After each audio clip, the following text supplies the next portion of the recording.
Like it's playing back and like there's a GIF in your mind of whatever it is you saw. It's a Seinfeld thing where, what was the deal? Like Elaine would say it to like diffuse a situation and just say, "You're so good looking." I can't remember the deal though. I can't remember the deal though. All right, let's do this. Let's do a show. Well, I just recorded that on the video. That's fantastic. Enjoy YouTube. You know what? Yeah, they needed to know. Yeah, it's fine.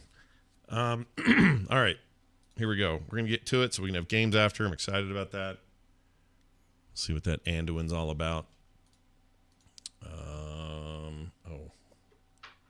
Hold on. Okay. All right. Okay. Here we go. It starts in 3, 2, 1.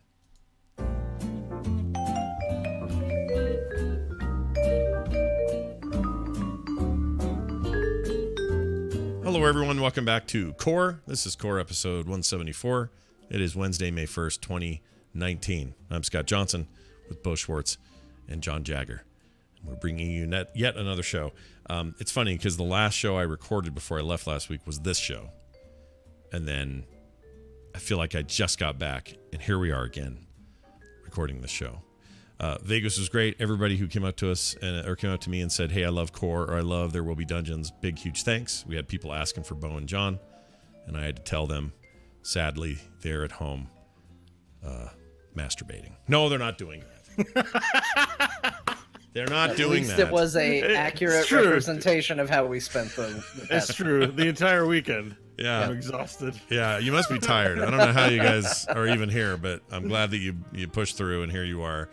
We got a lot to talk about today, and we're going to play some games after, so a fun Core day lies ahead. I think it would be dumb if we didn't bring up the latest development in this controversial conversation we've been having lately about Epic and their store and what it means for Steam and better revenue splits for developers. There's even some late-breaking news today that everyone's favorite car combat sports game, Rocket League, has been purchased by Epic Games and is now officially, I guess, their company or their, I don't know, it's under their umbrella of products. And they're de-steaming the game. Are they de-steaming? That part I hadn't heard yet. Yep. So if you still own the game, you still get updates and all that crap, but you won't be able to buy it on Steam. I hadn't heard that was confirmed. Has that officially been confirmed? Okay. I read an article that said that. Oh, all right. Well, whatever that's worth. It's on the internet. It must be true. So. Sure. I hadn't heard that either yet, or I kind of assumed it, but I hadn't heard for sure. But if you own it already, like I do on Steam, you'll just keep getting it there, and it'll keep getting updated there, just like they do when they have anything else that gets removed from Steam. So probably not that crazy. However, more wood on the fire for those who think this stuff is bad. I am going to, though, talk about something that happened a few days ago. So we've been talking a lot about exclusives, and Bo, your big point of view lately, or when we've talked about it before, has been this exclusive stuff is the thing that puts you off. Timed or not, you don't like it, right? I mean, rational or not, I don't like it. Right. Like I realize it's something that happens. If you have a Nintendo machine, only compatible products work on it. Right. But I still hate it. There's like, just because I hate death, but it's fact of life. Got to come to terms with it. I don't like exclusives. So I don't like death either. You and I are in the same boat there. Not a big fan. know. Death can bite me in the butthole. It's things that bring us together that we have in common like this that I feel like we're friends. I agree. I think death's okay. You think death's all right? Give me some of the hot benefits of death. Give me just one or two. When you're Suffering's just over. so tired, you don't have to go to work the next day. Yeah, death is or the day after. I You're can done. see that. It's gonna get real dark real quick. Yeah, I don't want to get too far away from just jokey, but well, I obsess about things like Tom's always teasing me about this, but when I saw Casablanca, it was the first time I'd seen it, and I couldn't help but notice that nobody, and I mean not a single soul in that movie, including the camera people, are alive. They're all dead. Every single one of them. So there's this piece of art, this 2-hour film, greatly regarded in the annals of history of film, and I look at it and I just see nothing but dead people because they're all dead. And I try to imagine what the movie would look like if they actually, if when people died, they would disappear from the films they were in. How weird a movie like Casablanca or any of those movies from the 30s and 40s would be. Nobody would be there. There'd be a camera. No, the camera wouldn't even pan around. It would just sit there and stare at the floor because that guy's dead. Director's dead. They're all dead. Anyway. I mean, it's a morbid thought. It's a morbid thought that one day someone might be listening to this conversation at a point where all of us are dead. I know. I know it. That's the weird thing. Like, I can't even imagine what it would sound like. Like, imagine recording one of these. All right? Let's say we were all together. This is going to get weird. But we're all together at some sort of big Frog Pants gathering. And we've just had a great live show, and we've recorded it, and we've uploaded it to the internet. And the next day, we're like, all right, everybody have a safe trip. John drives off a cliff on his way home from Arizona by accident and falls into the Grand Canyon. Wow, I detoured hard on the way home. That's true. You wouldn't even need to go near there, would you? I was out of control for a period of several hours before careening into the Grand Canyon. Exactly. And then I would, like, I don't know, trip and fall, and a nail would go through my eye or something. And then Bo, his plane... I masturbated to death. I'll self-slam here. Just because I don't want to miss the opportunity. Your plane spirals down. Right after the TMS meetup, I went to go jack it, and I did it too hard. Oh, all right. That's fine. I was going to give you a nasty plane crash, but I think I like yours better because it only affects me. In a plane. I'm on the plane home to Ontario province. Perfect. You die in the middle of it. Jacking it in my seat, and then I died. And then the plane crashes. And the lady says, sir, I'm sorry, you can't do that here. And you go, and that's it. You're dead. So now all three of us are dead, but this thing is on the air from just 24 hours previous or under that. That exists. It's our voices. It's our living beings still persisting, yet we are no more. I don't know why. I think that's just fascinating and weird.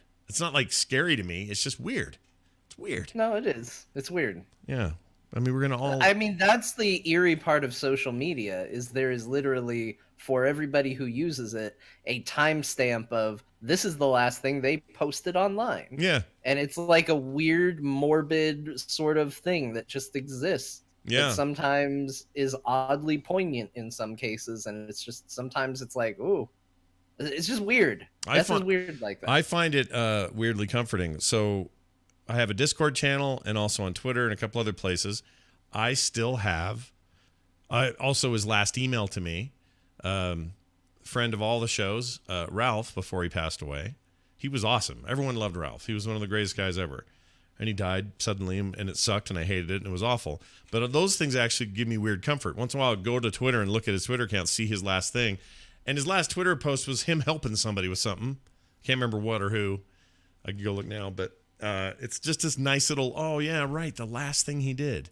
What I don't want to have happen is be the last show I do where I talk about, I don't know, Bo jacking it on a plane. That seems bad if that was what was on there. You know what I mean? It is a good chance that's how I'm going out. I've come to terms with that. Yeah, I probably should too. When you come to my house to get rid of all the stuff and sell my estate, bring the hazmat suits. Yeah, those run the numbers, and the odds are just favoring that particular outcome. But in all seriousness, though, I was actually thinking about Ralph this weekend. Oh, you were? I didn't know him very well, but it was at a time we were playing lots of Diablo. I played with him a lot. Mm-hmm. And he loved Diablo. Sorry, you bring it up, but I was thinking about him independently of that this weekend. Because I think I saw, it was going through my Twitter, I think my followers, looking at, who I should unfollow, because I'm like just cleaning out. Another topic for maybe a little bit later about everyone's hot takes this weekend, just going overboard. Oh my gosh, and I was like, I'm gonna unfollow some people, and I was like, oh, I think that's how it came up actually. Yeah, this has been a bad week. Great to play games with. If you're if you're put off at all by social media's treatment of your fandoms, like, I don't know, Marvel movies or Game of Thrones this weekend, it's kind of a bad weekend for that stuff. The stuff was the actual content. I loved all of it. I want more. I can't wait. Endgame is amazing. Freaking can't stop thinking and talking about it. But if you wanted reasonable stranger chats, good luck to you. Yeah, it was a good metric by which to judge your what you wanted to follow, who Yeah. you wanted to follow, what Yeah. you wanted in your timeline. Exactly. Seriously, if I've got to listen or see one more comment about Mary Sue's, I'm just gonna unsubscribe from the internet. I think. Well, A, Yeah. they don't really know what it means. And B, I know. she trained her ass off for seasons behind seasons, and I have no sympathy for anyone who sees that wrong. And we're not spoiling anything by what we just said, right? Oh, and that Sonic thing. Good Lord. We can all agree that Sonic thing looks terrible, but you don't have to treat each other like shit because of a Sonic teaser. I mean, the Sonic thing was if this was a person we were talking about, Yeah. I would be definitely ashamed. Like it's on the bullying line. Like, look at something crappy. Let's all entertain ourselves by kicking it. Yeah. And I just kind of hate it. Yeah. So It's not great, but I am enjoying drawing poorly rendered Sonic cartoons, which is what I'm going to do. I mean, all let's be honest. It's not good. It's not. But, I mean, It's you know, objectively not good. I'm not rushing to my social media to come up with the latest joke about the most obvious thing in the universe that this thing doesn't look good. Like, we can all agree about it. Yeah. I But did. Everybody did. I think I'm the only one who didn't. So I'm not sitting on my high horse because, I'm not trying to do that. I'm just trying to say, after the weekend of disappointing things about Endgame and Game of Thrones that I had to endure, I was like, Sonic just kind of broke me. I was like, Bo's just F saying, Twitter, I'm off. Bo's saying I'm just outta here. be more kind. That's all you're saying. There's nothing wrong with that. I like I it. said enough of the negativity, I think, for the one weekend. Well, let's talk about Epic's Game Store, and then we can get more negative again. Speaking of positive things. Yeah. So here's the deal. Tim Sweeney, founder of the company, creator of the original Unreal Engine, really smart guy, and also apparently pretty business savvy with all the stuff that's going on lately. Anyway, Epic Game Store would stop snagging exclusives if, they say, Tim Sweeney says, if Steam adopted their revenue model. So if Steam suddenly went, hey, we're going to do the split that Epic is doing. We've been doing this long enough at the 70-30. We think that, we actually kind of like this direction. We're going to do it too. He says if they did that they would just not only not go after exclusives, they would no longer sign them. I'll give you an actual quote. He says, if Steam committed to a permanent 88% revenue share for all its developers and publishers without major strings attached, Epic would hastily organize a retreat from exclusives while honoring our partner commitments currently. And consider putting our own games on Steam, he said via Twitter, adding such a move would be a glorious moment in the history of PC gaming and would have a sweeping impact on other platforms for generations to come. Then the stores could go back to just being nice places to buy stuff rather than game developer IRS.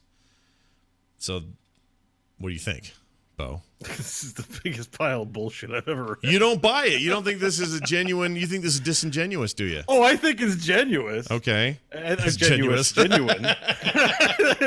What does that mean? I think it's genuine. Okay. But it's like, well, if our competitors are dropping prices, then we wouldn't compete with them. Like, come on, that's the most horseshit thing that has ever been uttered. Well, like, that's not the way the world works. No, but he's okay. It's like Steam drops their prices and Valve goes like, okay. Or some other company's like, oh, sweet, Epic did that thing. Now we have room to maneuver. Steve, this is my take. This is my perspective. I don't want to say take on the situation. Yeah. It's not your hot take. It's your hot perspective. I get it. Let's set aside all the BS I brought up previously. I don't want to have too many launchers. Cut that. I like Steam. I don't want any more launchers. Like, take that aside and just say, okay, cool. We're going to have an Epic Store launcher. And yeah, they're going to compete in this way. It's the way that they're coming at them. It sounds like it's a crusade and they're trying to get the game consuming public on board with them. I just don't think they're there. I think they underestimate the goodwill people have towards Steam. So not everyone's. I don't really feel like bandwagoning on with their cause because this is very much a crusade. We're taking exclusives. You're reacting badly. Doesn't matter. We're going to forge ahead and fight this fight and say, if the evil villains of Steam would only do good, then we would do good too. Like, it's very combative, and the optics are really bad on this. Like I just don't. Do you think it strikes of like blackmailing or anything like that? I don't mean blackmail. It's just not what consumers care about. Like if there is an actual villain of a company or an opportunity in any market where you're like, the competition is terrible, we are your saviors. Like that's a play you can make, but that often doesn't happen. Like Steam is not a bad guy. Like you might have criticism, you might have things you can hate, but these are these are like rich people problems. Like this whole conversation, because it's the internet, everyone has a take, so it sounds like it's important to people. I just don't think it is. I'd rather hear about cool shit from Epic and what they're doing and not this crusade. So now that it's this thing, I think Epic should be ducking away from it and focusing on things to make me excited to be a part of the Epic game environment and not on this issue.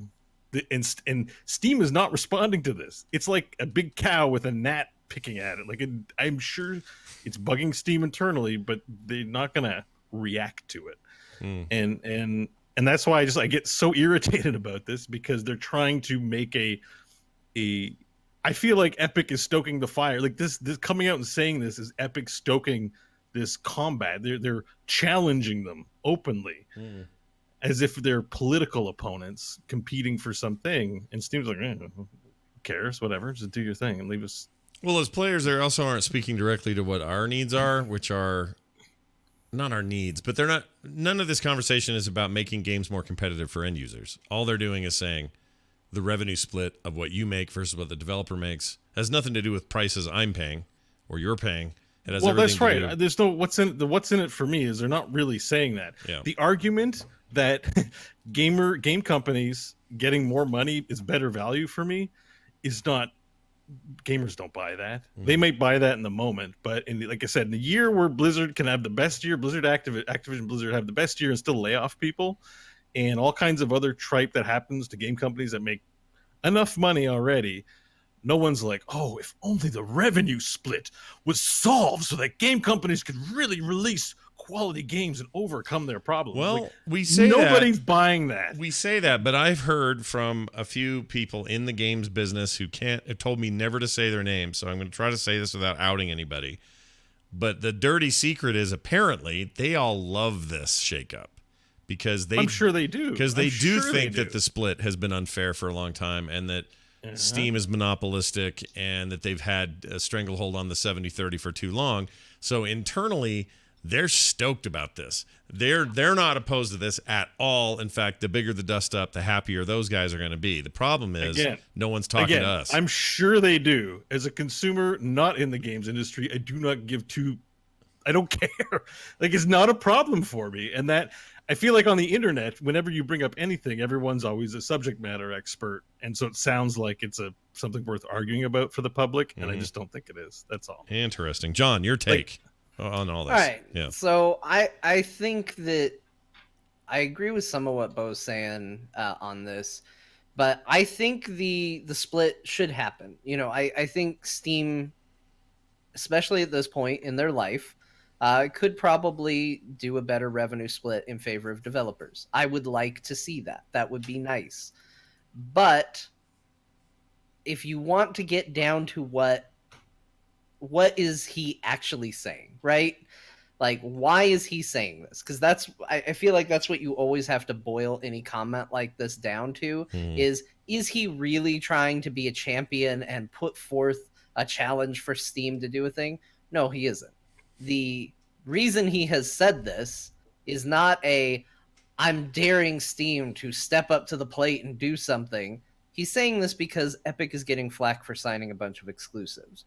And here's the way that he can present his company as this altruistic, if only we could. And he's doing it in such an over-the-top, grandiose way. I mean, just such a move would be a glorious moment in the history of PC gaming and would have a sweeping impact on other platforms and generations to come.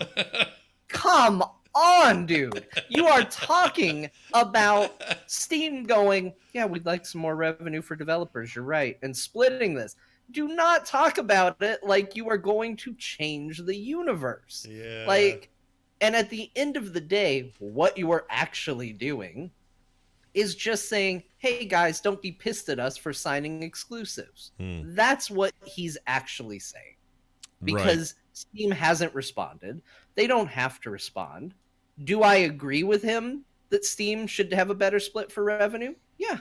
Do I think Steam should ultimately do this? Yeah. Is there a part of me that would love to see Steam call him on this and just go, all right, we'll do it and see what happens? Sure. But that's just the part of me that kind of wants to see the, the world burn, as it were. Yeah. Like when someone goes, oh yeah, if you do this, I'll do this. I love to see somebody do the thing and hold somebody accountable to it. Sure. But it's just one of those things where I think if you get right down to what he's actually saying, it's just come on guys, don't hate us for signing exclusives. Come on, Steam's the bad guy. We're okay. And that's not to say that the issues aren't real for the developer side. Of course not. Of course not. I think what I'm ultimately saying is you attract more flies with honey. Yeah. I'm definitely a fly. I'm not a nice kitty that you feed and pet and they're happy with. I'm like an ugly bug with big eyes and like PC gaming. Yeah. Spend most of your time on a piece of poo. You just I need poo or honey. Yeah, poo or honey. One or the other. Pick a side. I think I agree with both of you on this. You both make really good points, and I think it's we got Scott to agree that he needs poo. I think it's a funky thing. I mean, look, I understand the idea of tempting these developers to do a thing for a better deal. I remember once I paid the Larson kid up the road $1 to suck on a dog's boob. Like that was that was a thing he did for $1. Top by 10 the way. Things Bo didn't expect to happen on Core. I'm not kidding though. If I die tomorrow, this would be a terrible legacy. But he did it for $1, and I think it wasn't even my $1. It was like I gave 25 cents, another kid gave 50, and someone else gave the other 25. So everyone pitched into this fund to make the Larson kid suck a pregnant dog's boob, which meant the dog. The dog was pregnant. Yeah. You didn't say that the first time. Yeah, I know. I forgot about that part because it was actually lactating this dog, and he did it. The kid freaking did it. Milk. It probably tasted fine. Right? I don't remember why this was pertinent to the conversation though. What was my point? I was going to make a point with that. Shoot. Probably about dares and challenging people. I don't know. Tom, it's like Tom Sweeney's kind of challenging Steam, I guess. So, yeah, sort of like that. It's not a very good comparison now that I've thought about it. But the point is that I think I agree with that, and I think that this is a little bit weird. I don't think Steam will probably respond because that's also weird. I think that part of me does, okay, I'm kind of with John on part of me does want them to do it because then I want to see if they really will take their games, their Epic games, and put Fortnite and things on Steam. That'd blow me away if they did that. I can't. It's such a weird gamble because like if they don't, if Valve does it, then Epic has already started their undertaking. There's no reason for Steam to do that. Right. It would be a bad move. Right. I think. I agree. It's a weird thing. The whole thing just seems to be getting a little bit weirder. So, and the other thing to kind of tell yourself through all of this is they're saying, if only Steam would. Mm-hmm. Or what? Like, they're acting like they want this so bad. Yeah. Like, oh, guys, if they just do this. No, they could do whatever they want right now. Yeah. They're acting like they're the ones being held over a fire. Like, guys, I know. We got to do these exclusives because if only Steam would just...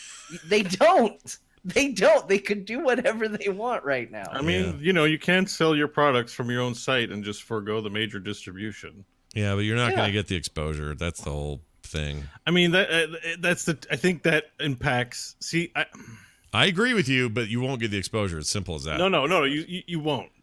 But in this, and so you're not going to sell. Like, okay, if you said to me, I'm Ubisoft, and the only way you can get my game is to get it over here at Ubisoft.com, you might have better luck over there. But people want to go. It's kind of like saying, no, you're totally right. You're totally no. Yeah. I think I get what you're saying. Right. Just the clicks, the incidental buys, having stuff like when you go to buy one game, maybe you see a recommendation for another game, you pick up two.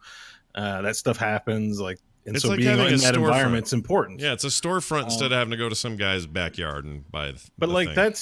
it's very much an industry problem and not a consumer problem. And the thing I wanted to say was like anything to do with these big companies in gaming, because we're so polemic in the gaming community, is gonna sell clicks for newspaper, online publications, things like it's gonna be controversial. But I don't know that it's actually gonna be reflective of what matters to people. Yeah.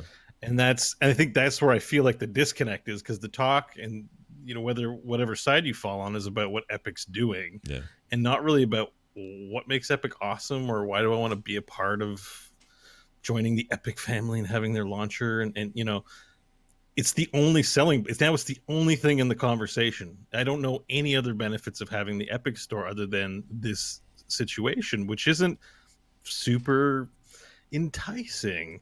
The free game is a good thing to do for sure. We talked about that, and I might have, been a little hard on that, but that's a great thing to give people free games. Yeah. But yeah, it's just I feel like at the end of the day, I'm like, this is very much an industry issue, and no one comes out looking good by participating in a public debate about this. Yeah. I kind of agree with that. Someone in the chat room says, let's see, Kazumi06 says, is Unreal the best engine for gaming? It's not even really related. I mean, you could have arguments about what engines in the marketplace are super cool right now, and certainly Unreal is dominant and very pretty and technically probably superior in a bunch of ways. I don't know. I'm not a developer. I can't really say. Some would pop in and go, Frostbite's terrible, CryEngine's okay, Unity's pretty cool. Like, yeah, like there's all that, right? And there's the id ID, the id engine. I don't know how much Bethesda used them, but definitely your id games are the id tech. And the id tech's pretty impressive these days, I would say. It had some issues in the past, but yeah, like there's all that stuff going on, but it doesn't have any real bearing on this. Like the reason Epic has all the money they have is based on the back of that engine and then Fortnite. But there are thousands of games made in the Unreal Engine that are on phones, that are on Steam, that are on a million platforms and games. It's just not part of the conversation. It's not part of this issue. Steam's response to this was just to release a better version of their new VR headset, which was actually a very exciting thing to think about rather than this thing. The price is a bummer though. It's like $1,000. Price is a bummer. Honestly, I'm just happy to see the movement on it, because the big thing with my headset, and it's a development kit, but it was very screen. I can pick out the screen door really easily, and it wears on me after a while. So I'm eager to try new iterations, and I'm just happy to see movement on it, and for it to become a more accessible consumer product in the long run. So as long as they're still pushing that, it's not the fact that there's a new one and I'm going to rush out to get it. It's just that there's a new version, and Valve's still sticking with it, where they don't stick with their other hardware. So what's Valve's engine called that they built Half-Life and Half-Life 2 and all that in? What's it called? Something. Source. So like Apex Legends is a heavily modified version of Source. It's almost unrecognizable as Source anymore, but that's where it came from. Like it's kind of it doesn't matter, and that's true of a lot of games. Hearthstone's written in Unity, but World of Warcraft is their own homegrown thing that was actually piecemealed together after Warcraft 3 from the Warcraft 3 engine, heavily modified from that. And of course, now it doesn't even resemble what it did at launch in terms of that engine and the core of it. It all changes over time. Like my main point is engines have no bearing on this store stuff. Yeah. None. And Square Enix, with all its Final Fantasy games, they make their own, I think, engine for their games over there too. Yeah, lots of companies do. Resident Evil's been doing its own engine, which is apparently real good, because those last Resident Evil games look really good. What's that called? Why do I think it's just called Resident or something like that? It's like it is based on the Resident Evil. It's like RE engine or R engine or something like that. But yeah, that thing's impressive. But it doesn't matter. It's just not a we're playing Mortal Kombat right now. That's not a another realm engine from the ground up. That's not WB or Warner Brothers Interactive's engine. That's freaking Unreal. That's the Unreal engine. So just to be clear, when you talk engine, it sounds like something in a car, but it's really just, at the end of the day, a set of shortcuts to save developers time and money. Yeah, they have to make their own. Building something from scratch or building a new version to keep up with, it's like Epic's already done the work. You pay them licensing, and it's a shortcut to just making the levels and making the content. and not worrying about how to do really basic stuff like render 3D environments. That's already in some ways it's like Apple doesn't make their own batteries, they buy Samsung batteries. And that sounds crazy to people who think Samsung and Apple are always at each other's throats, and they kind of are for phones, but the batteries inside, they have a working relationship to buy batteries from them. So it's just not it doesn't play in this, is my main point. But here's how the revenue works right now. Epic Game Stores currently so this is Epic, takes 12% of game revenue. Just 12. Steam takes nearly double that, 30%. That's 2.5 times more. As commission from games makes under 10 million, those who make more than 10 million in sales from a popular game can have that commission reduced to 25. This is on Steam. While those making over 50 million in revenue from their games pay 20, but that's still a lot more than 12. I mean, look, I like that revenue split. I just don't like the tone of Sweeney's statement. It's just weird. It's like there's no emergency. We're not having an emergency. He's pandering to the gamers that are flipping out is what's happening. And I understand the need to do that. You got to do your PR, but I don't know, man. I just think you attract flies with honey, and it doesn't sound like there's much honey in this. It sounds like it's a lot of toxicity, to be honest with you. Yeah. And the fact that these are exclusives in a PC environment, and a lot of us, whether you like it or not, are shaking our heads going, you should know better. You're creating a fight, not saying there's a need for a fight. Mm-hmm. And if your need for a fight is an internal industry issue and not something that benefits the consumer, why do we care? You know, I'm not saying they don't have a legitimate claim or reason to be doing this, but it's just not. I just wouldn't expect people to bandwagon on this. Now, if Valve were funding Al Qaeda, then then yes, we're gonna make a responsible game store that doesn't do stuff like that. Come out guns blazing, please. Yeah, but that's not what's happening here. So it'll be interesting to see what happens. For now, though, there's this. We need to talk about John's love-hate relationship with the new Mortal Kombat 11, which I will say real quick, I started to play finally. I got home from the trip, was on my hard drive already, didn't have time to play before I left. Got home, played a bunch, all story so far. I haven't done anything else. And I really like what I've seen so far. I'm having a really good time so far. I've, again, barely cracked the surface, couple hours in, something like that. So I am really curious, John, where you've turned, because last we spoke, you were into it, like really into it, kind of across the board. And it sounds like maybe there's some cracks in the cement. So tell us what's going on. There are. I was really sad to kind of bump up against them, and because last week I was very, very high up on this game, and I loved it. And the things I loved about it last week, I still love about it, which makes this week even weirder, because that's the thing about this game. The stuff that is good is extremely good, but I got through that stuff and I moved on to the stuff that is bad. And it turns out that, especially at the time, and a little bit less so now, that stuff was really bad. So we talked about it a little bit last week, that there was a lot of issues that people were having with the currency systems within it, with the tower, with the crypt, things like that. And I finally got through the campaign, the main story in it, and it was amazing. It was a really fantastic story. I can't believe how good it is. It's not even good for a fighting game. It's just good. Yeah, and it's my impression so far as well. It's impressive. And so I just wanted to dive into it more and just get right in there and say, I need me some more Mortal Kombat in my life. And then I went into the crypt and I spent all the money that I had earned through the story mode, which spent very quickly. And I had about 1 billion things to unlock and no currency with which to do it. So I said, okay, well, let's find out how one goes about getting said currency. And off I went to try out their towers modes and the other game modes that award this. And was very disappointed to find that the currency came at the time at a very slow trickle. For example, there are multitudes of chests in the crypt that require hearts to open. Hearts are one of the currencies. And some of them require 100, A lot of them require 250. To get a heart, you have to win a fight in a tower mode or in one of those modes and do a fatality. At the time, you got 1 heart for doing that. All right.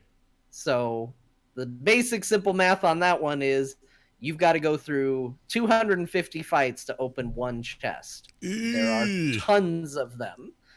So that's a lot. And that's not a good rate. And NetherRealm said as much.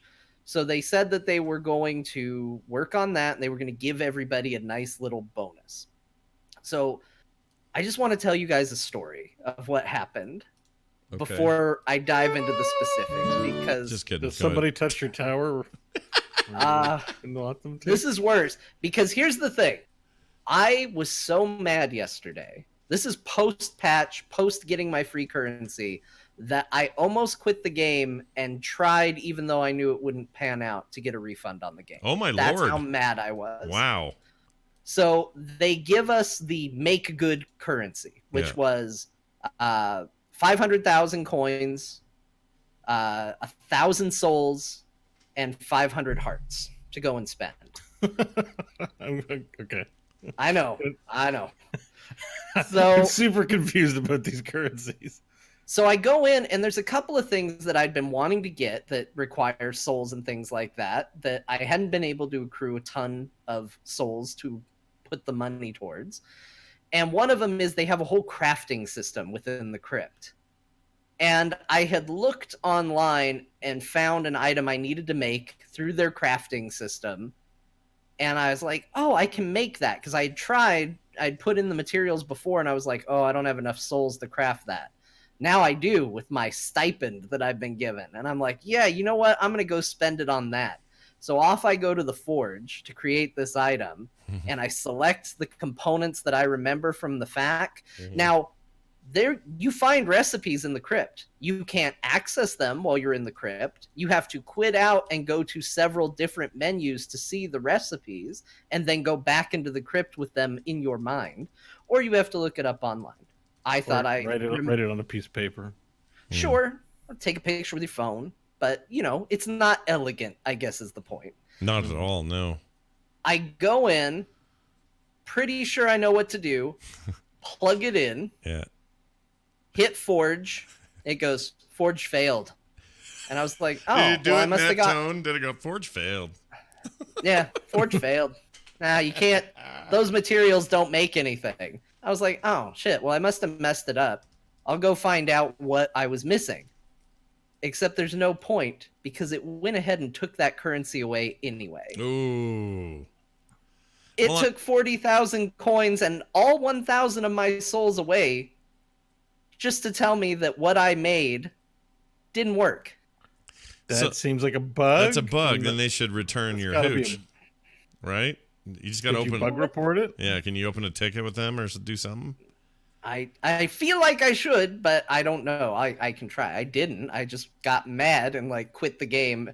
Rage quit. I was just, that's it. I'm done. I'm done with this. I don't want to play this game ever again. That seems like a bug, though. I would go. Call them and go, get over here, just for fun. And then, call NetherRealm on the phone. Yeah, and then I don't know how you do it in that game because it's not an online game or anything. So I don't know what you do for a support, I guess, on the site or something. But yeah, they should give you all that currency back. That's a bug.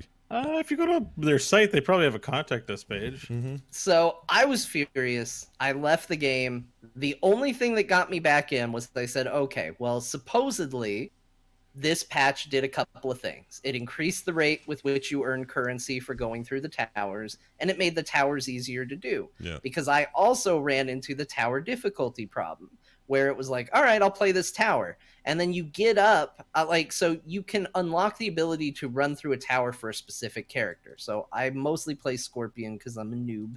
And so I was like, all right, Scorpion, we'll get in there. He's also great, by the way. He's awesome, so it's fine to play him. Not a problem.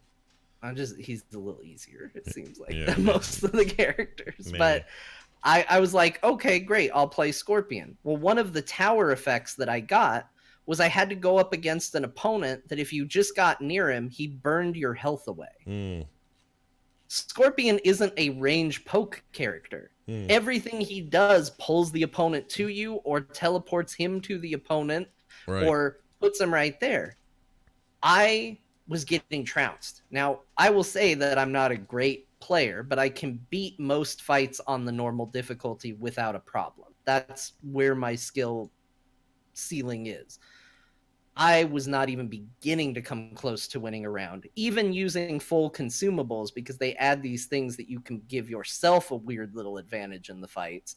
Even with those, wasn't doing anything. And I have to do it as Scorpion because it's Scorpion's tower. So I can't even just say, oh, well, I'll go play a different character who's good at poke to get around this. It has to be Scorpion. So, all right, well, that tower's just unattainable to me, I guess. So they rebalanced them.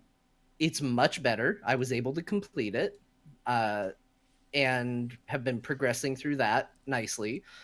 And I did look, and doing a couple of those towers, I had gotten, after a bit of time, I had gotten back up to about 480 souls after going through a couple of these towers. And I thought, okay, you know what? That's accruing at a rate that it's not so bad. It's not so bad. I'll be back at the 1,000 that I threw away frivolously in not a ton of time.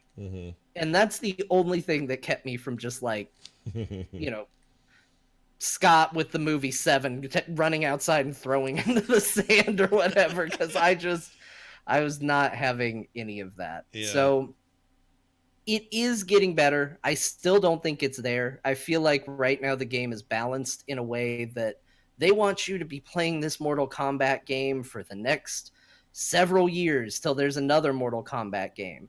And I'm sure for some people that's perfect, but for someone like me who I'm not looking for every game I play to be a lifelong investment, I just sometimes want to be into it for a while until I move on to the next thing. It is making me want to hit that point a lot sooner, which is frustrating. Yeah. I've heard about the grind. That bums me out a little bit. I haven't done, like I said, haven't done any of that. The story mode so far is just killer, but that's going to be short. I know it's like 4 or 5 hours according to everybody I've talked to. And then you move on to all the other stuff. And I mean, at least it sounds like they're working on that stuff. Definitely what you have as a bug with that other thing, you should really talk to them because they should give you all that back. So yeah, in our Discord chat, I posted you a link. I found out where to go during that rant. Sorry, it sounded bad, but during your rant, you can't go to NetherRealm directly, but there's Warner Brothers Games has a community with a K section. Of course. And I sent you the link for where you can submit as a bug and put it all in there and hopefully get your money back, because I don't know of any game that consumes consumables when something fails as like a punishment. I'm trying to think of them. Just like that doesn't sound right. Yeah, it was like especially can you buy those resources in game? No, you can only earn them. Ugh. Yeah, so that sounds like a bug. So hopefully, you know, then if you can't buy them, they should be able to just sprinkle more hearts and souls into your account. Just a dash of hearts. Do you have a NetherRealm account? Do you even have that? Is that a thing? Well, you have to create it's a Warner Brothers account. I don't know. Sign in for WB Games. But if you didn't sign in before this all happened, then how do they know he's the one that should your get Steam it? profile or something? It's probably linked to something. Yeah, I mean, if it doesn't come back, it's not the end of the world. It was very much a heated in the moment frustration. I wonder if that's stored online. That might be a game that might also end up with a trainer. Oh. We're used to it because a lot of the games we play are games of service, and hacking games is not good. But like offline games, you can get like a, you know, Mortal Kombat is probably playable offline, so you could get, you know, they give me infinite resources. Sure. Trainer. Yeah. So I know I've kind of railed on it a bit here, in counter to what I was saying last week, which was gushing. And again, I want to make it clear, the stuff that's good, the stuff you're playing right now, Scott, is amazing. Yeah. And honestly, I am excited to play it more and go through the towers again now that they're more fun to play. I'm having a more enjoyable time going through all of those. I don't think it's perfect, but I think it's a lot better. And the fighting in that game is good. So it's not a case of like, oh, I got to play this crappy fighting game. It's a really good fighting game that I do have a great time playing.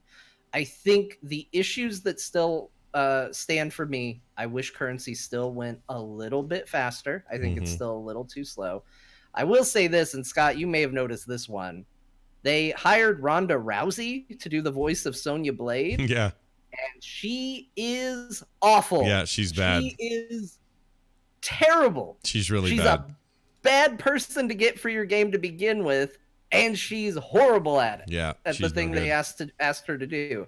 So it is a big case of stunt casting gone real bad. Yeah, I agree. Um, Everyone else kind of shines. She's just bad. Yeah, Real everyone bad. else is phenomenal. I love the voice. Well, with one exception on top of that. Oh, who do you But not he like? doesn't do a bad job. But I miss the old Shao Kahn voice. Oh, yeah, this guy's a little He's good, he's all right. He's but I miss the "you suck." Yeah, Like it yeah. was the cheesy old voice, but I liked it. yeah. So This one's more but like, "Hey, look at me. I'm a dude." Yeah, it's just got a little bit more of a, I don't know, a little more manly man going on with that guy. So this might be an awkward time to mention it, but I noticed in our core Discord for patrons who support us on patreon.com that I think Ronda Rousey just supported us. Shut up. Yeah, Ronda Rousey really Yeah. into core, Shit. turns out. yeah, likes the show. Well, I'll tell you Maybe what. we have a lot of concerns for you, Rhonda. So maybe when you get back to us on that, we'll talk. I'll tell you what But, her core she's worried about is the one in her belly. But yeah. so I think that sucks. I don't know. I think it would be a cool world we live in if she got recast and a patch replaced her, because I think it's a huge blemish on an otherwise really good story mode. But the other weird thing that I find about the game is when you go up the towers, you can use these things called consumables with a K that allows you to pick certain perks that you get in a fight. So you might go in there and Bo, you would appreciate this. If you hit up on the right stick, Bo Raicho's fart comes across the screen and stuns your opponent, and then you get to beat them up because they got farted on real hard. I do appreciate it with a K. So it's things like that. But here's the thing: they almost make those necessary in a weird sort of way. Like they encourage you to use them to counter the BS that they're going to throw at you. It's like, yeah, we made these fights really unfair, so you're going to want to make it unfair in return.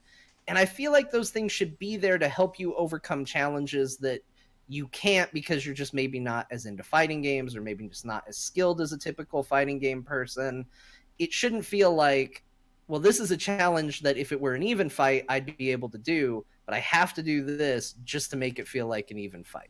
That part kind of bums me out too. So I feel like that's a missed opportunity as well. Yeah, this doesn't feel good. I think there's probably some players that are really into that idea. It's kind of like a systemized min-max kind of forced thing, and I'm not a fan of that, so that bums me out to hear it. I don't really like that sort of thing, but yeah, and I mean those are only in the Towers of Time, the classic towers. Well, I think they're still there, but you don't need them as much because it's not gimmicky fights. But those are really the only things that are still sticking for me, and we'll see, what they changed and if they're still making changes and all of that. It is better. I would still recommend this game to people. I would say if you like Mortal Kombat, it's still a really good Mortal Kombat game. But there are some really glaring issues with it that have been improved but still exist. how do you feel about the crypt stuff? I know you kind of touched on it, but have you done much of that? Is that part of the towers? The crypt is really cool. I mean, that's where you go to spend the currency, so it's kind of where you offload what you get from the towers. Oh, gotcha. And there's references to the Mortal Kombat movie, and there's references to the game. If you remember the original Mortal Kombat movie, they have that weird statue of Reptile that turns into a really bad CGI reptile and is like, and then runs away. That thing is in there, No and way. it does that. Like, it's great. There are some really neat things in there. The only reason I don't like it is because it's a constant reminder of how bad the currency system is. Yeah. Oh, and Bo, you will be thrilled to know it's still terrifying. Oh, good. The Does it crypt have is spiders jump out at you? There are spiders in there. The spiders are not the worst part. They don't jump out, but you get a blindfold that you can pull over your eyes to do like sonic radar to look for hidden chests and hidden walls. What they don't tell you is that sometimes if you pull down the blindfold, there will be something right there in front of you that will attack you and shriek at 8 times volume compared to everything you've been hearing for the past hour. Oh, wait, like stuff that only shows up when you've got the shroud down? Yeah, oh, so you pull it down and there's just a meat man standing there that just goes and jumps out at you, and you're like, and there's no alternate version where you can turn that off and just like a menu version. Because I really hate that it's really out of place in a fighting game. Like, get this, there is a consumable that you can use in the crypt that will prevent you from being attacked. Is that behind a microtransaction? No, it isn't. I don't. What know a good way to get people to spend money. I'm like, I would have bought that for 10. It was so annoying. But I agree with you. In 10, it was terrifying. I had to play 10's crypt with the sound turned all the way down. That was the only way I could do it. When I play scary games, I'm not like Scott. When I play, like, I'll get scared and I'll react and stuff. But I'm not like, Goofy falling down a cliff when I play a game. Sorry, Scott, but you're on a whole other plane of existence when it comes to that stuff. I guess so.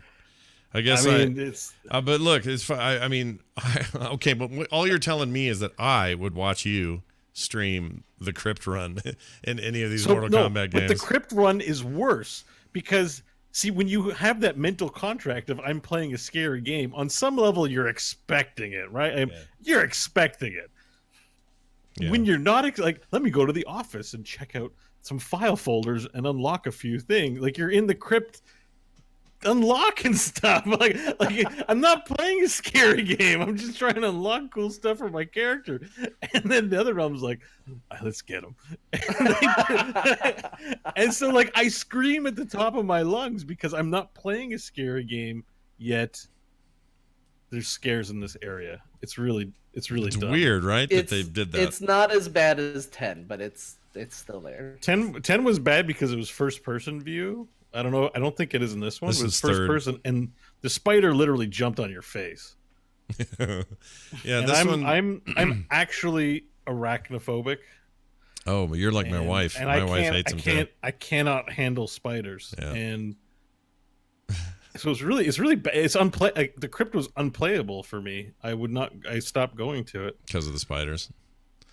Because of the spiders. I would totally sub to your channel of streaming crypt runs with Bo if he's really truly scared of it. That'd be awesome. I would not mind it. All right, so that's a good bottom line. I'm early enough where I can say that I'm enjoying the bits that John was raving about. We'll see how I feel once I get to the stuff you struggle with. I think you really enjoy Raiden. If you haven't, you seem to like Raiden an awful lot. Oh, Raiden's follow great. at Scott Johnson on Twitter and check out his videos of Raiden. I'm going to keep making those because he's ridiculous. Every time Raiden says anything, he's like this electrified Boy Scout, and it cracks me up because he's always like, "It is a great honor for you to do that." And like, he has no. What's he like? He's like Drax the Destroyer, and Worf had a baby. And he's just the worst. He's the worst and the best as a result. So I'm into it. I need you to stay here and help the Earthrealmers. I must consult the Elder Gods. And then he's gone. He's just so serious the whole time. He's That's a great. very, very serious man, that guy. He enunciates all of his words and speaks very clearly. Yes. No shorthand with that man. By the way, chat room, you may notice people doing the exclamation point S and then a title. You can do that all through the show, and we'll pick one of your titles at the end of the show. Just so you know. There's a few good ones in there today. There's already good ones, yep. So get in there. Plus, you can vote on ones you like, and you can vote for more than one. So give that a shot. The chat room knows how to do it. All right, what are we doing here? Let's talk about microtransactions. Game Informer reported that despite Gearbox CEO Randy Pitchford's claims that Borderlands 3 would not contain microtransactions, today in their live stream, they did a gameplay live stream. It confirmed the opposite.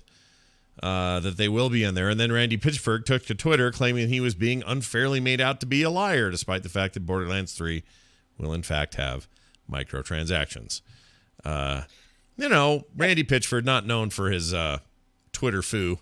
So Yeah. I don't know. I feel like I will say anyone expecting no microtransactions, having played the previous ones, would stop with the drugs, please. Did 2 have those? The 2 had downloadable characters, and it had skins.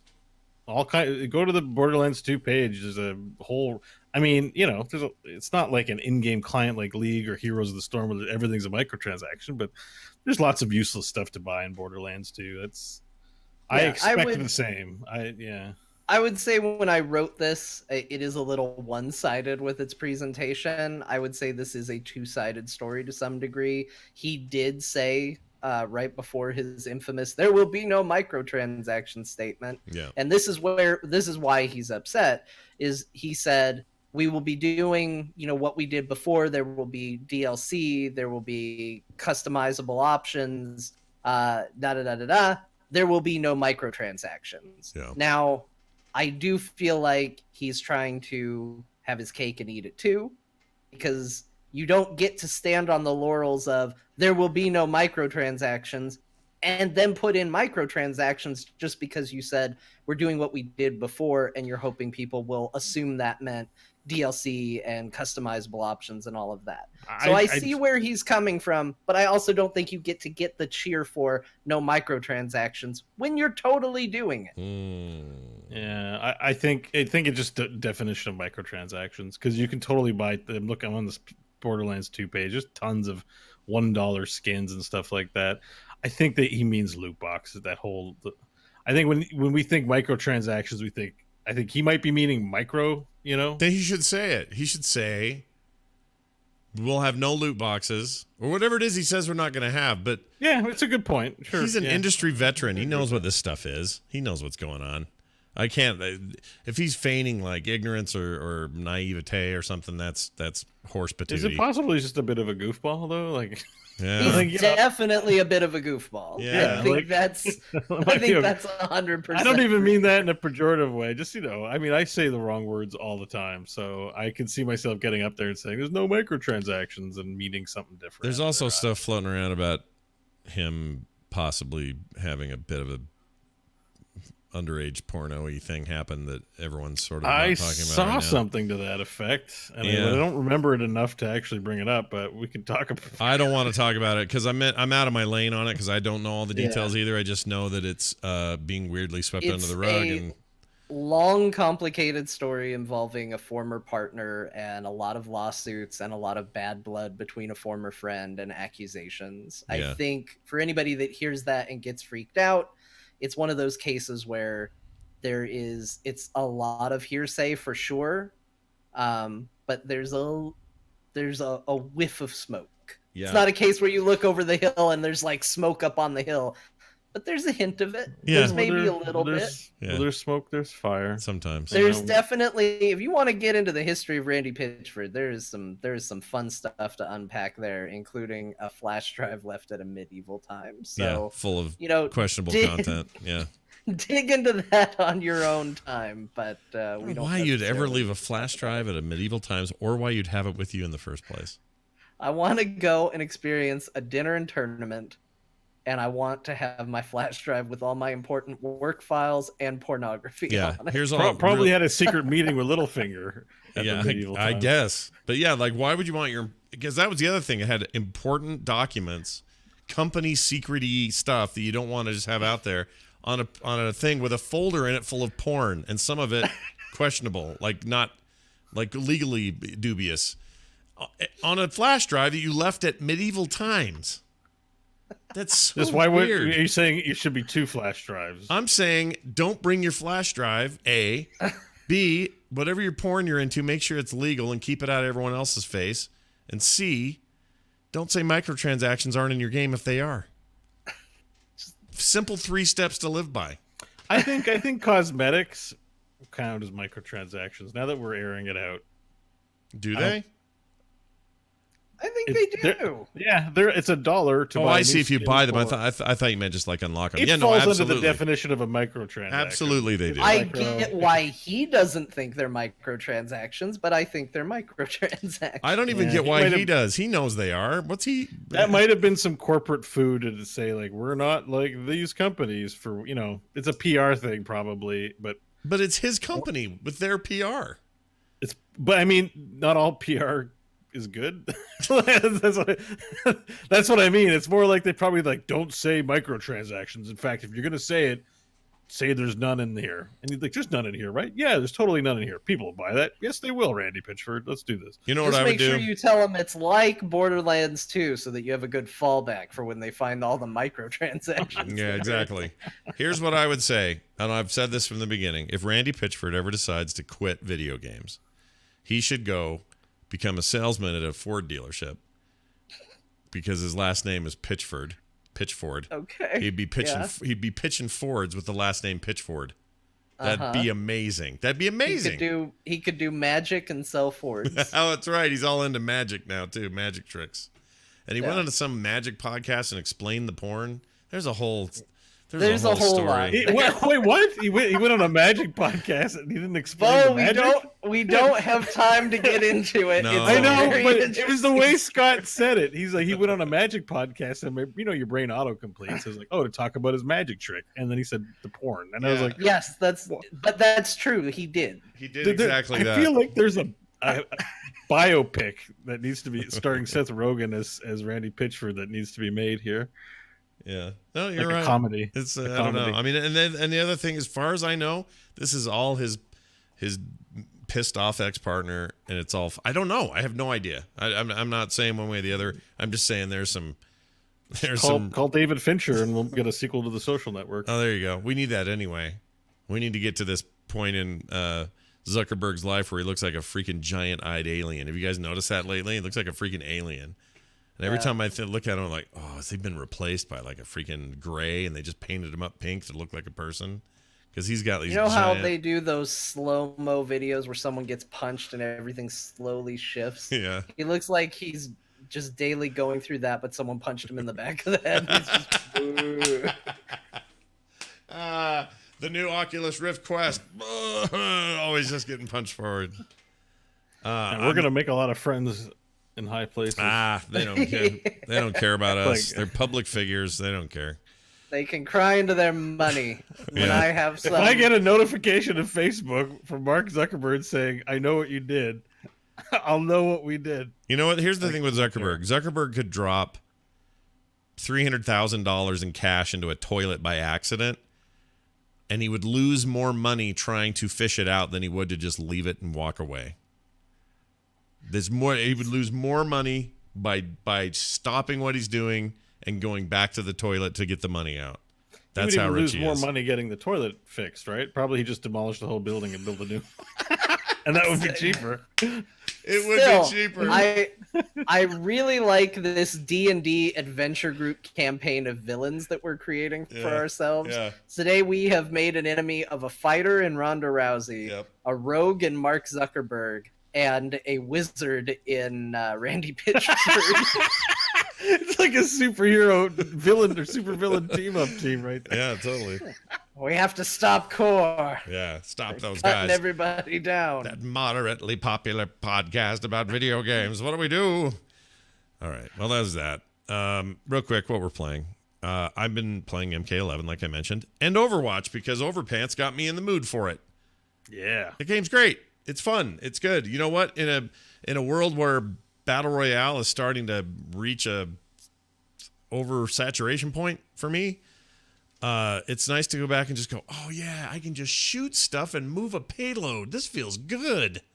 Like just a simple, there are 6 of us. We're working together. It's got nothing to do about how, an hour later I'm the last guy. I don't have to do that anymore. I can just push that damn payload and shoot Tracer in the face. Can you imagine a better life? No. So I'm playing Overwatch. now.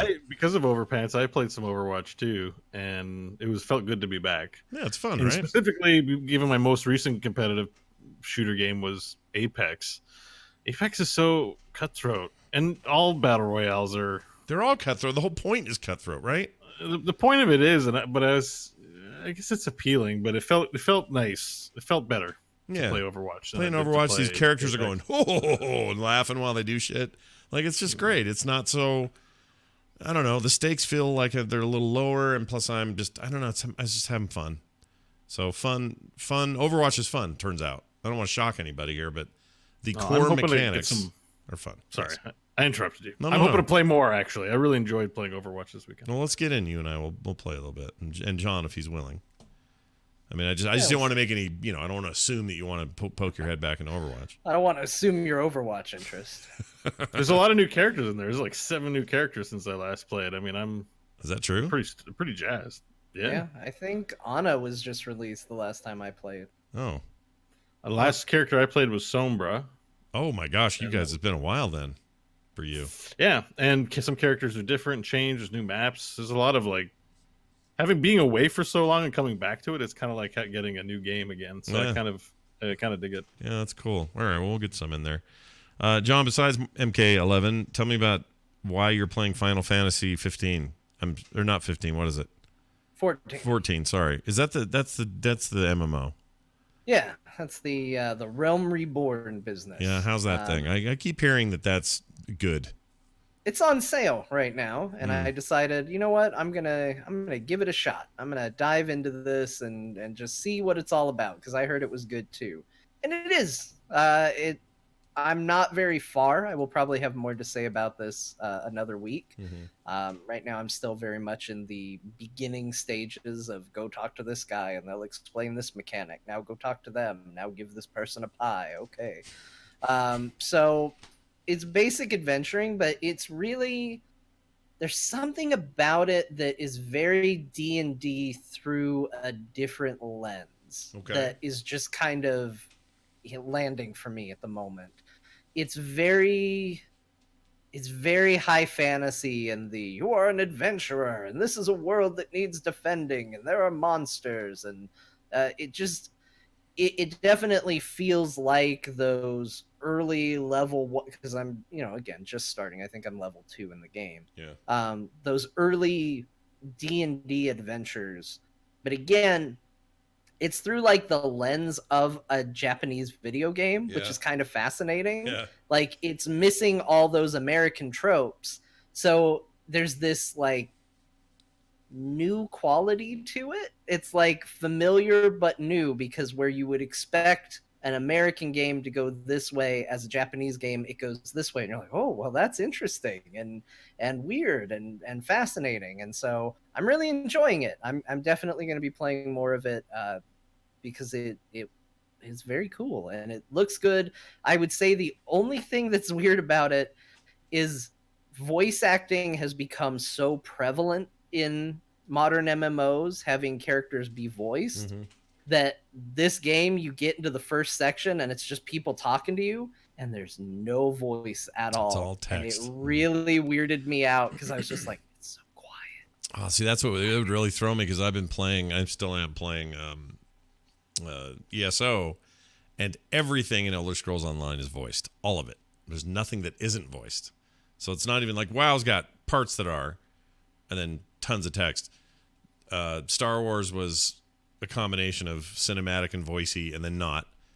This game, ESO, is voice everywhere. Everyone has a voice. They all talk. Every quest, every dialogue choice, every branching piece of dialogue, they all say words to you. They read it to you. So it must be strange to... this would just really weird me out, to be in a silent MMO. Not silent, but, not voiced. But there's not a lot. I mean, because you're just on a wagon, so it's just the sound of a wagon and this guy drinking like wine and looking at you funny. And then out of nowhere, it's one of my favorite things. Like, this is what I mean by like that weird thing that just you wouldn't see in an American game. You could, but it's not as common.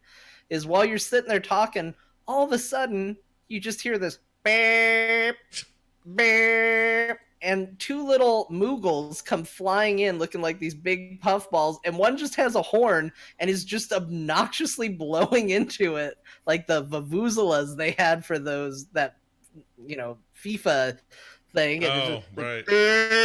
it's just blowing into it constantly. And I was like, "What the hell is this?" And they're just like, "You're special. You can see us. This other guy can't." And he's just drinking wine, and then one of the Moogles grabs the wine and just chugs it. And I was like, "What the hell is going on in this game?" But I loved it. It was very confusing. Chatham says you enjoyed still every haven't minute. gotten to the good parts, which I assume he means like all the late game, or everyone always says that about MMOs. But I'm curious about how that goes for you. I've always been Final Fantasy MMO curious, but never pulled the trigger really. I assume their launcher's better than it used to be, because I do remember they had just a terrible launcher early in that game's life.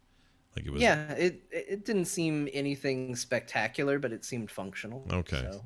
All right. The last time I remember seeing that, it was just a giant mess. But, all right. I'm curious about that. Those are a bit between that and ESO. It's nice to know there are other MMOs that can not only survive but seemingly are thriving. Yeah, and the City of Heroes too, apparently.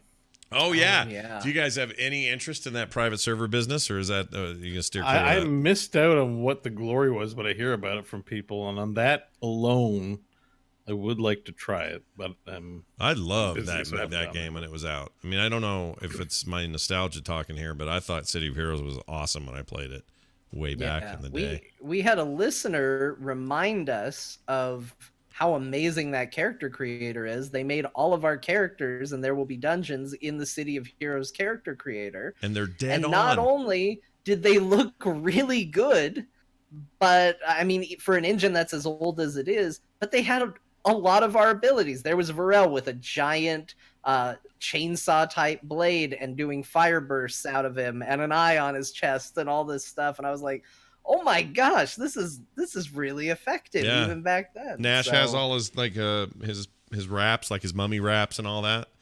Like it's just it's perfect. He's got a glowing red eye. Like I forgot how crazy that creator was. That was an amazing game that way.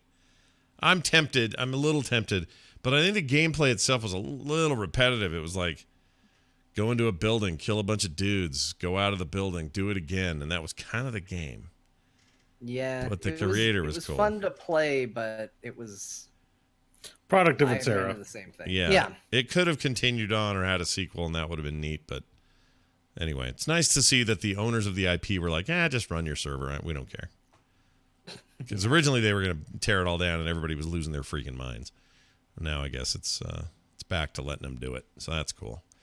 Bo, what are you playing this week? Anything cool? I've been marathoning Game of Thrones, so no games. That sounds like fun, actually. I've been really enjoying this new season, but you're doing that. You're watching the new season, but also going back, right? Yeah. So I was slowly making my way through it, but it hits that high point, I think, around season 3 when things start really picking up, and the 1 or 2 episode sessions have been turning into 3 or 4, and so I've been mainly just mainlining it. I'm up to season 5, pretty close to the Walk of Shame that Cersei does. Oh, you're getting right up there then. Sure. So yeah, I mean, I'm catching up, but I'm also watching concurrently, and then I'll probably rewatch season 8 at the end. How I always tell where someone is, I'll say, has Tyrion shot his dad on the shitter? That's what I always ask. And if they say yes, that's kind of spoiler though. You don't want to say. I know. you drop a big spoiler in your. That was years ago, question. Though. Years ago. But if it's years ago. But if you know someone who hasn't seen it, oh right. If they're like, I haven't seen it, you really want to recommend it to them. You don't want to tell them what happened. I guess the cases where I've done it are friends of mine who've read the books, and so they know about the shitter. Oh well, yeah. Then there you go. Yeah, and it's different. It's context. It's all context. But okay, yeah. The shitter. It's a good part. Yeah, no, it's cool. Very emotional. Should also mention before we move on to this quick Sonic discussion, the Heroes of the Storm put up a spotlight video for Anduin today or yesterday, can't remember which, and it's Kevin's doing the voice, which is cool. Somewhere else in Blizzard, but recorded that, which is great. No reason why you can't do that. And so for this classic game that you can get on goodoldgames.com, I guess, and I'm teasing, of course, but Heroes of the Storm getting their new guy, and apparently he's pretty fun. Kyle seems to say nice things about him. And we're going to play Heroes after the show today. We'll see if he's any good or not. Yeah. All right, Sonic the Hedgehog. We kind of talked about it already. There's not much to say. It's not much to say. He looks terrible. He's a bad looks design. Terrible, and no one's wrong for saying so. For me, it was a little bit obnoxious after the Game of Thrones and Endgame, and I'm like, why do I come to Twitter just to see everything get pooped on? But they're not wrong in this case. It didn't look too great. Yeah, it's unfortunate because I've seen a lot of people, like there's some people are redoing the entire trailer and they're compositing in a better design for the character, just something more true to the games. I mean, it looks great. It looks incredible when they do that. But it's reached like a nuclear meme status. Yeah, it's pretty and bad. Like, because like if there was a bad video game, like there are bad video game movies that come out that people are just like, yeah, it's bad, but they don't talk about it. Like this is, I guess Sonic's a beloved franchise. Yeah, I mean for some. Yeah, for some. Not to me, so I don't get it. Without something, I'm just like, it had its time. I look at that and I do think that the design for Sonic is what basically wrecks that whole thing. Yeah.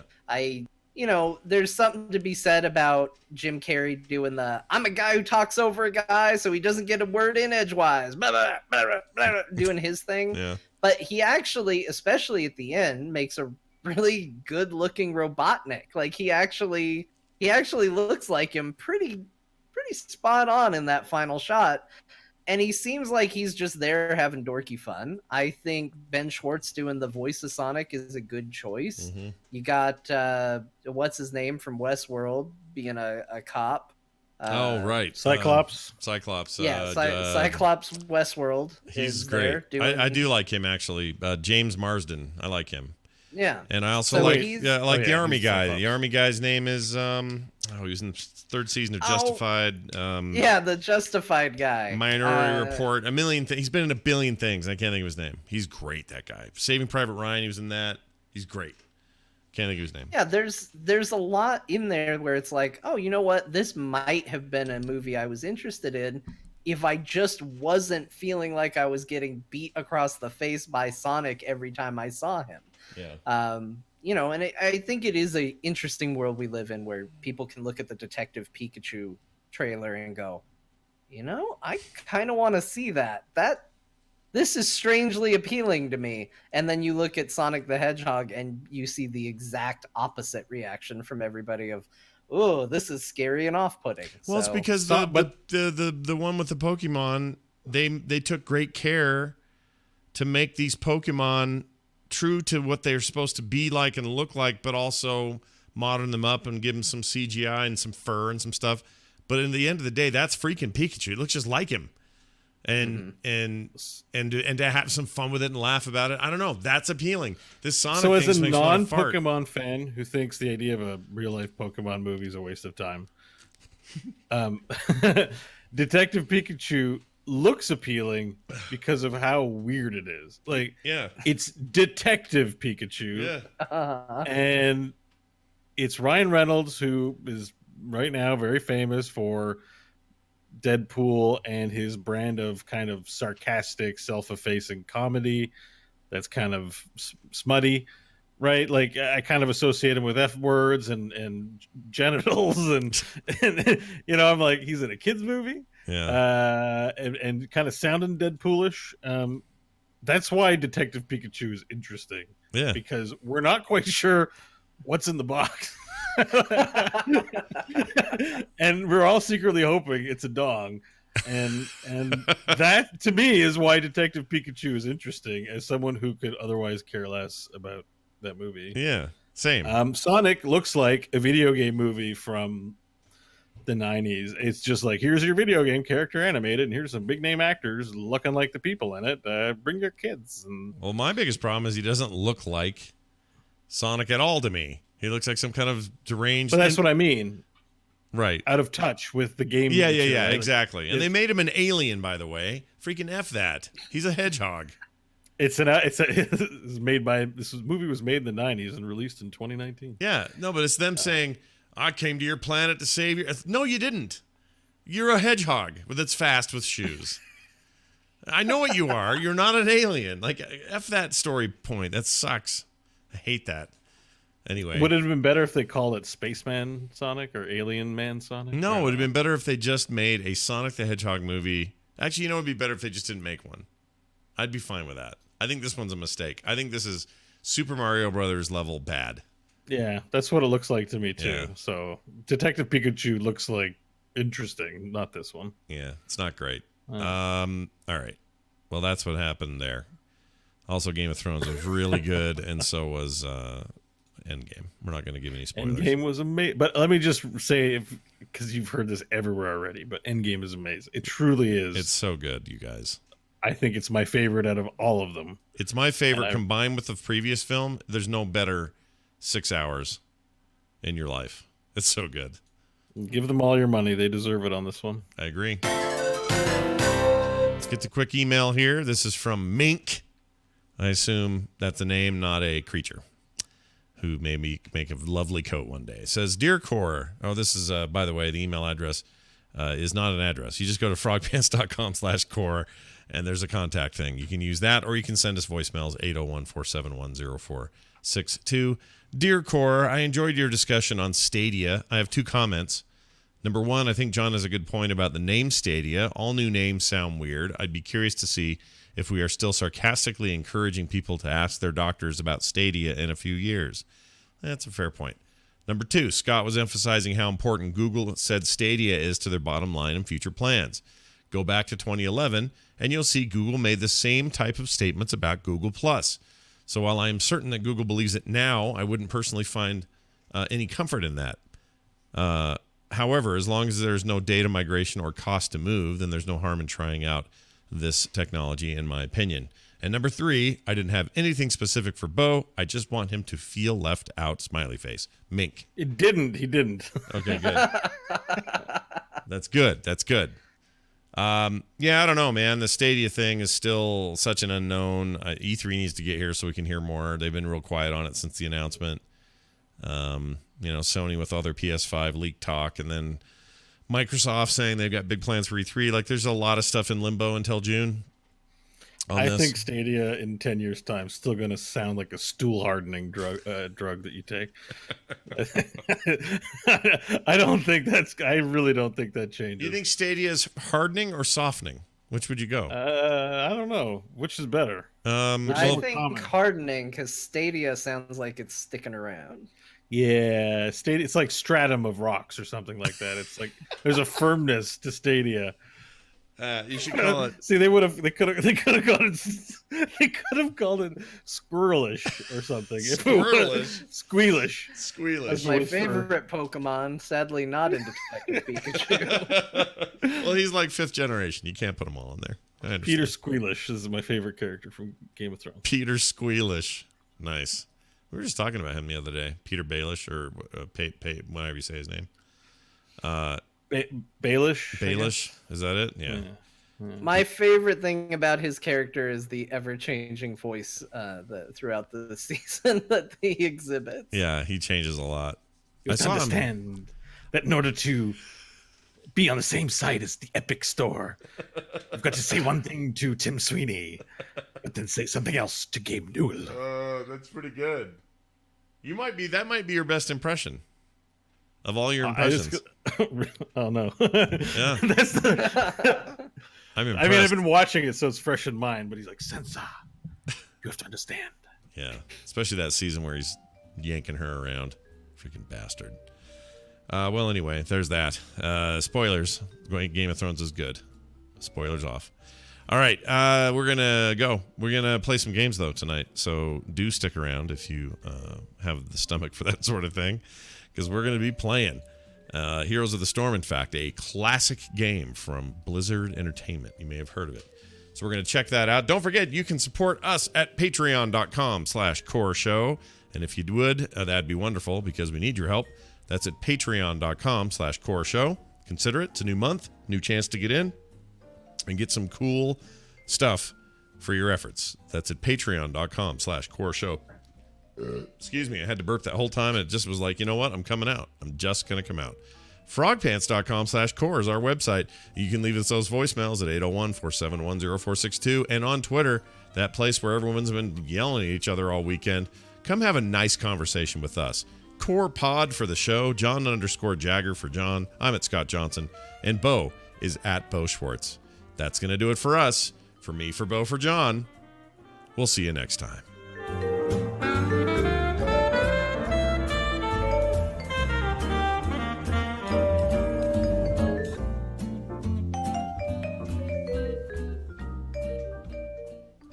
This show is part of the Frog Pants Network. Frog Pants Network. Get more shows like this at frogpants.com. That's a good question.